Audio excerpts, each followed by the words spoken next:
आप कहते हैं कि हम टेंशन में हैं महाराज जी, बड़ी टेंशन है, टेंशन भी है। और आप कहते हैं कि हमारी गाड़ी भगवान चला रहे हैं, हमें भगवान पे भरोसा है।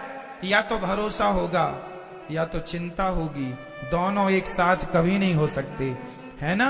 गाल भी फूल जाए, ठहाका भी लग जाए, दोनों एक साथ नहीं हो सकते। या तो टेंशन है, आपको टेंशन है तो भरोसा नहीं है, और भरोसा होगा तो फिर चिंता नहीं होगी। आप लोग क्यों नहीं भगवान पे भरोसा करते, क्यों नहीं भगवान पे विश्वास करते? महाभारत के युद्ध से क्यों नहीं सीखते? जैसे अर्जुन ने अपनी गाड़ी भगवान को सौंप दी, क्यों ना आप लोग भी अपने जीवन की गाड़ी भगवान को सौंप कर निश्चिंत हो जाओ। जो करेंगे भगवान करेंगे। मारने वाला है भगवान, बचाने वाला है भगवान। मारेगा भी वही, बचाएगा भी वही, भूखा भी वही रखेगा और पेट भर खवाएगा भी वही। तो जब सब उसी को करना है तो फिर आप चिंता किस बात की करते हैं? अच्छा ये बताओ, आपका सोचा कुछ होता है? आपका सोचा होता है क्या? आपने सोच लिया कि ऐसा हो जाए तो हो जाएगा क्या? जब आपका सोचा कुछ नहीं होता, आपका चाहा कुछ नहीं होता, तो हम कहते हैं आप सोचो ही क्यों? क्यों सोचना है? सब भगवान कर रहे हैं, उन्हीं को करने दीजिए। हम तो देखो निमित्त मात्र हैं। बार बार मैं इन शब्दों को दोहराता हूं ताकि आपको किसी भी प्रकार से समझ में ये बातें आ जाएं। हमारी सफलता के जिम्मेदार कौन है? भगवान चाह रहे हैं कि आप जीत जाएं, इसलिए जीत गए। यदि आप हार गए हैं, असफल हैं, तो ये सोचो कि ये भी ईश्वर की मर्जी है। उसकी मर्जी में यदि चलो वो मुझे असफल ही रखना चाहता तो मैं उसकी मर्जी में खुश रहूं। जैसे भगवान रखें, जैसे रखें राम जी, रहना चाहिए। और सीताराम सीताराम कहना चाहिए।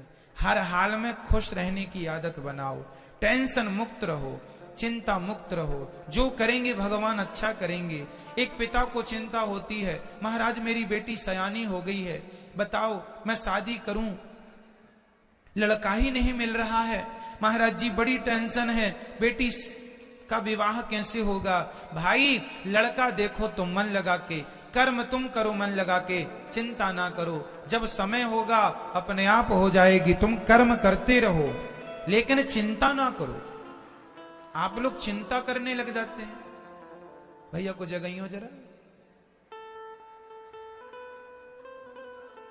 चिंता नहीं, चिंतन करना है। क्या करना है? क्या करना है मेरी मां? चिंतन। जो करने वाले हैं वो कौन है करने वाला? पितामह भीष्म ने प्रतिज्ञा ले ली, कल के युद्ध में पांडवों को मार डालूंगा। ये प्रतिज्ञा किसने ली थी महाभारत में? भीष्म पितामह ने। द्रौपदी दौड़ी दौड़ी रात्रि के 11 बजे आई।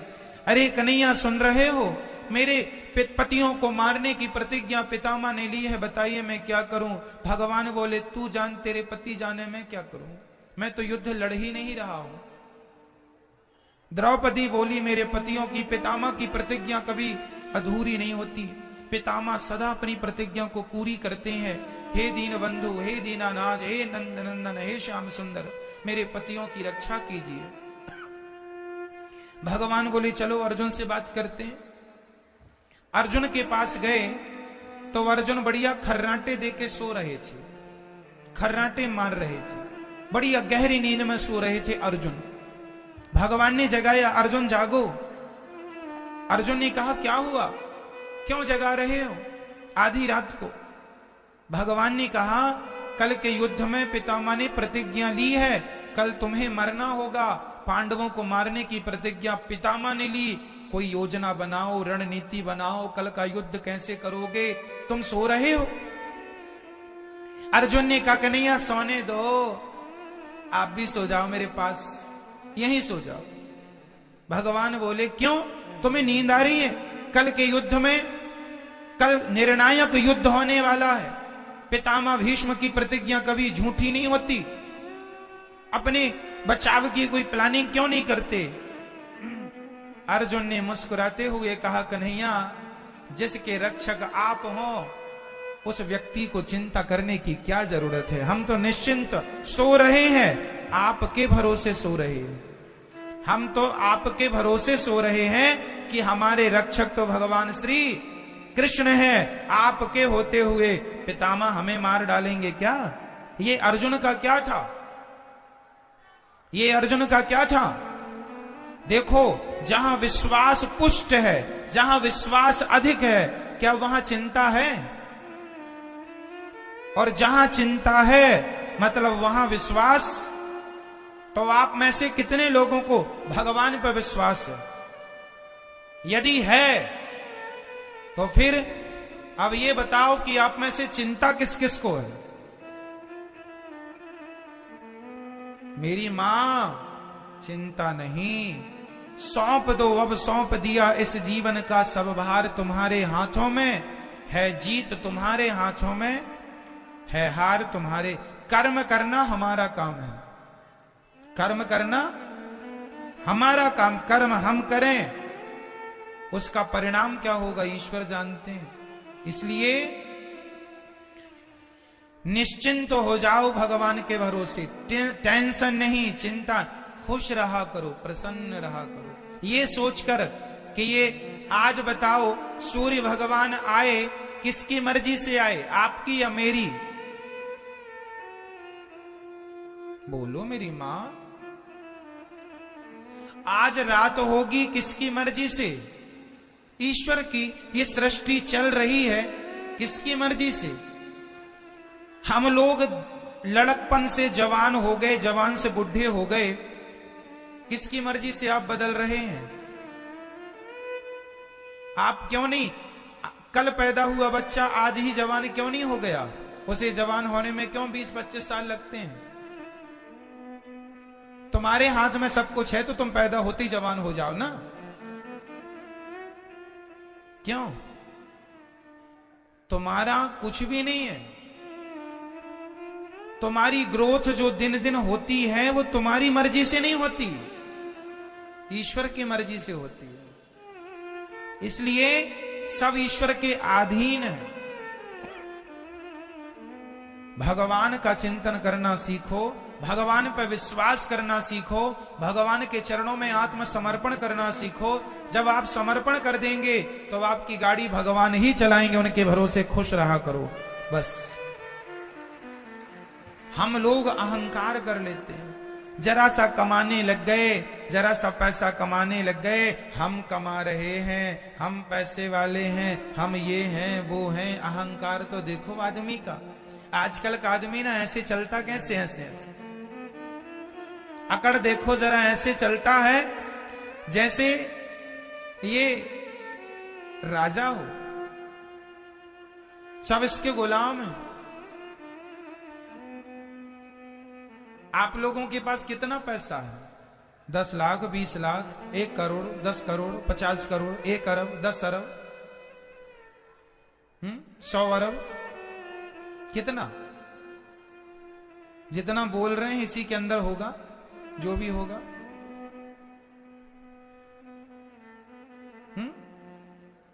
मेरी मां, रावण कितना धनवान था, उसके धन की कोई सीमा नहीं थी। सोने की लंका थी, सोने चांदी हीरे मोती के खजाने भर रखे थे। इतना बड़ा आदमी था रावण। पूछो जरा, कहां गई तुम्हारी वो लंका? रावण भैया, कहां गई तुम्हारी वो शान? कहां गई तुम्हारी वो अकड़? कहां गया तुम्हारा वो अहंकार? अहंकार रावण जैसों का ना टिका मेरी मां। जिनकी लंका सोने की थी तो हमारा और आपका अहंकार टिक जाएगा मैया? बोलो मेरी मां। इसलिए अहंकार ना हो। किस बात का अहंकार? आप लोगों को अहंकार है या नहीं? नहीं। मैं बताता हूं आपको अहंकार किस बात का है। ये बेटा मेरा है, मैं इसकी मां हूं, ये भी अहंकार ही है। मैं इसका पिता हूं, ये भी अहंकार ही है। ये घर मेरा है, ये भी अहंकार ही है। मैंने तुम्हें रोटी दी, ये भी अहंकार ही है। मैं ना होता तो तुम मर जाते, ये भी अहंकार ही है। इसलिए इन शब्दों का प्रयोग कभी नहीं करना चाहिए। जो बेटा आपका है, बेटी है, पति है, पत्नी है, घर है, गाड़ी है, पैसा है, ये मेरा है ऐसा ना कहा करो। ये सब कुछ भगवान का है। ईश्वर ने हमें केवल जिम्मेदारी दी है संभालने की, हम संभाल रहे हैं बस। हम मैनेजर हैं, मालिक नहीं है। आप किसी बच्चे की मां नहीं हो। ये जो आपका बेटा है, ये आपका बेटा है ना मेरी मां। आप कहती हो ये बेटा मेरा है, तुम केवल इसलिए तो कहती हो मेरा बेटा क्योंकि तुमने 9 महीने गर्भ में रखा है। 9 महीने गर्भ में रखने से आपने कह दिया ये बेटा मेरा है। लेकिन जिस परमात्मा ने तुम्हारे बच्चे को आंखें दी हैं, आंखों की कीमत जानते हो बाजार में कितनी होगी? आंखों के इलाज में करोड़ों रुपए लग जाते हैं। जिनके इलाज में करोड़ों लग रहे हैं, उन आंखों की कीमत क्या होगी? ये अनमोल रत्न है। परमात्मा ने आंखें दी, परमात्मा ने सुनने को कान दिया, परमात्मा ने चलने को पांव दिया, परमात्मा ने खाने को बोलने को मुंह दिया। सब ईश्वर ने दिया। तुमने तो केवल 9 महीने पेट में रखा, तो पेट में रखे हो इसका इतना अहंकार कि ये मेरा बेटा है। तुम्हारा बेटा पैदा होए तुरंत भगवान को सौंप दो, हे नाथ ये आपकी संपत्ति है, आपको सौंप रही हूं, ये आपका है, आप जानो, आपका काम जानो। हां, मैं यदि आपने मुझे मां बनाया है तो मैं इसको मां बन करके इसकी जिम्मेदारी पूरी करूंगी। इसे नहलाना, धुलाना, खिलाना, पिलाना, संस्कार देना, खड़ा करना, ये मेरी जिम्मेदारी है। जिम्मेदारी निभाओ। ये ना हो कि ये मेरा है, ना, ये सब भगवान का है। बेटी तुम्हारी नहीं, बेटा तुम्हारा नहीं, सब किसका है? सब पर किसका अधिकार है? तुम्हारा था तो छोड़ के चला गया, रोक लेते ना तुम्हारा था तो। इसका मतलब तुम्हारा तो था ही नहीं। तुमने तो झूठा अहंकार बना लिया ये मेरा है। यही बात अपने पिता को, मतलब हर बाप को याद रखनी चाहिए। कोई तुम्हारा नहीं है। जिस घर में आप रहते हो वो घर आपका नहीं। भाव ये बना के चलो कि वो घर भगवान का है। संपत्ति सब रघुपति के यहाँ, सब भगवान का है। तो फिर हम कौन हैं? हम तो भगवान के घर में किराएदार हैं, हम ईश्वर के किराएदार हैं। ये भावनाएं बन जाएं तो आप अपने घर में नहीं, आप स्वर्ग में रहेंगे, ऐसा आपको लगने लगेगा। हमारा घर स्वर्ग है। भगवत भाव से रहना सीखो तो सही। आजकल आदमी, अच्छा ये बताओ, बैंक का मैनेजर जो होता है, बैंक में यदि 1000 करोड़ रुपए रखा है तो बताइए क्या वो पैसा मैनेजर का है? बोलो मेरी मां। नहीं, वो पैसा मैनेजर का नहीं है, पर देख रेख किसकी है? देख रेख मैनेजर की है। हिसाब किताब करेगा कौन? मैनेजर। देख रेख मैनेजर की है। मैनेजर बैंक में मैनेजमेंट के लिए होता है। मैनेजर मालिक नहीं है, मालिक तो गवर्नमेंट है बैंक की। मैनेजर केवल वो मैनेजर लाखों लेता है, लाखों देता है, लेकिन लाखों लेने में और लाखों देने में उसका कुछ भी नहीं। क्यों जी? सही है। वो एक मैनेजमेंट के लिए है, उसका नहीं है, पर काम वही करता है। उसी प्रकार तुम्हारे घर में जो तुम्हारा बेटा, बेटी, पति, पत्नी, घर द्वार, फैक्ट्री, मकान, दुकान जो है, सब कुछ भगवान का है। पर तुम मैनेजर बनके तुम मैनेजमेंट करो, तुम संभालो, जिम्मेदारी तुम निभाओ। जैसे बैंक का मैनेजर बैंक को संभालता है, लेकिन वो ये नहीं कहता कि ये बैंक मेरी है, वो ये नहीं कहता कि ये बैंक। उसी तरह आप ये ना कहो कि ये पत्नी, ये पति, ये परिवार मेरा है, ये कहो कि ये सब भगवान का है। संभालना आपको ही है, पर अहंकार रहित होकर, अहंकार से मुक्त होकर संभालना है। ये संपत्ति सब रघुपति के आही, सब कुछ किसका है? अरे और तो सब ठीक है, पति पत्नी बेटा बेटी, ये शरीर भी तुम्हारी प्रॉपर्टी नहीं है। आज हमारी एक किडनी कितने की होगी बाजार में बताओ?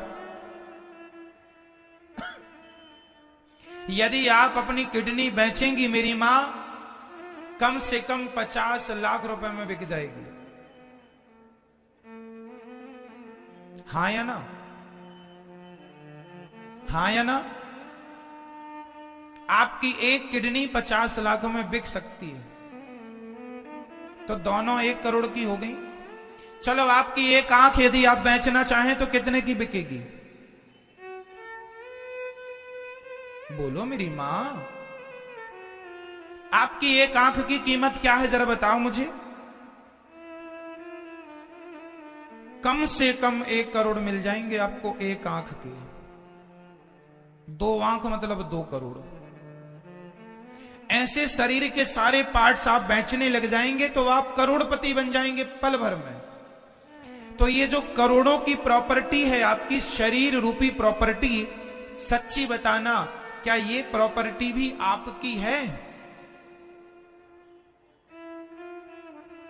नहीं, शरीर हमारा धन है, लेकिन ये मेरा नहीं है।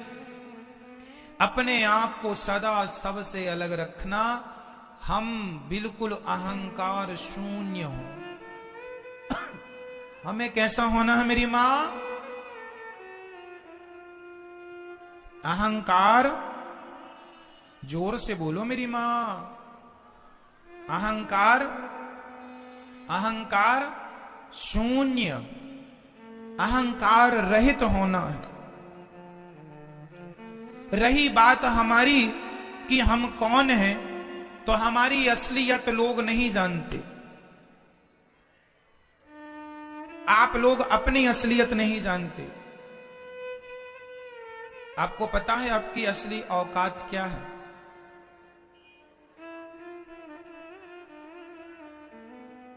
नहीं पता? हमारी असली औकात क्या है? छोटे मुंह बड़ी बातें हैं, बुरा ना मानना मेरी बातों का, लेकिन मैं आपको आपकी औकात दिखाऊंगा। हम सबकी असली औकात क्या है? जो हम लोग बड़ी बड़ी बातें करते हैं, बड़ी बड़ी गाड़ियों में, बड़े बड़े महंगे महंगे गद्दों में लोग सोते हैं, बड़े बड़े बंगलों में लोग रहते हैं। ठीक है, आप बड़े बंगले में, बड़ी गाड़ी में, बड़े आलीशान जिंदगी जी रहे हैं, लेकिन कब तक? एक दिन आपको इन बंगलों से, इन गाड़ियों से उतरकर एक दिन अंत में एक लकड़ी की सैया पर सोना पड़ेगा। लकड़ी का बिस्तर होगा जिसे चिता कहते हैं। सही कह रहा हूं क्या मैं? हम लोग, सब लोग, चाहे अमीर हो चाहे गरीब हो, एक दिन हमारा अंतिम बिस्तर कौन है? बोलो मेरी मां, हम सब का आखिरी बिस्तर क्या है? चिता। एक दिन हम चिता पर जाएंगे और हमारे अपने आग लगाएंगे और हम धू धू करके जल जाएंगे, और जलने के बाद रह जाएगी तो केवल राख रह जाएगी, आपकी और हमारी। कहां चला गया तुम्हारा वो अहंकार? कहां गया तुम्हारा वो घमंड?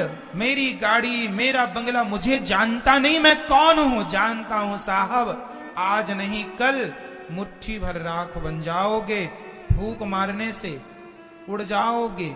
ये आपकी और हमारी अंतिम औकात यही है कि हम मुट्ठी भर राख हैं, फूंक मारने से उड़ जाएंगे। आज कर लो तुम बड़ी बड़ी बातें, कर लो खूब घमंड, मैं ये हूं, मैं वो हूं, मुझे नहीं जानते, मेरी पहचान ऊपर तक है, ऐसा लोग कहते हैं। ठीक है साहब, बना लो पहचान ऊपर तक, वो सारे ऊपर वाले हवा में उड़ रहे हैं राख बन के, तुम उन्हीं के भरोसे हो ना।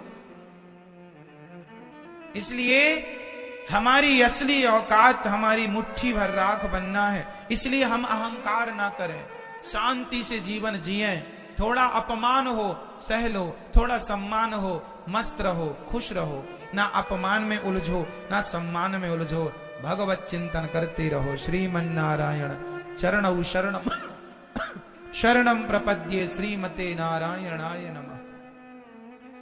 हे श्रीमन नारायण, हम आपके चरणों की शरण ग्रहण करते हैं। हे नाथ, हमें स्वीकार कीजिए। बोलो हे श्रीमन नारायण, हम आपके चरणों की शरण ग्रहण करते हैं।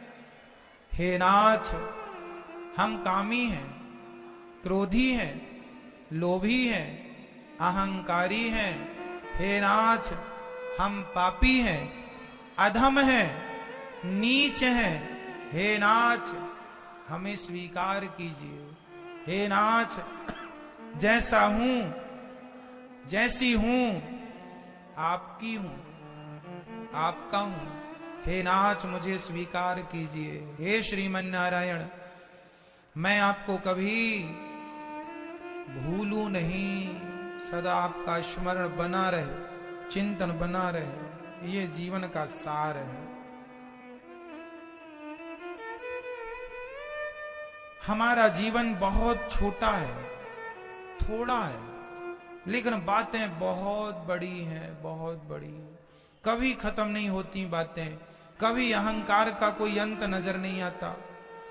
जबकि हम नश्वर हैं, नाशवान शरीर पाए हैं, फिर भी देखो अकड़ तो देखो। आदमी ऐसे अकड़ दिखाता है जैसे कभी मरेगा ही नहीं।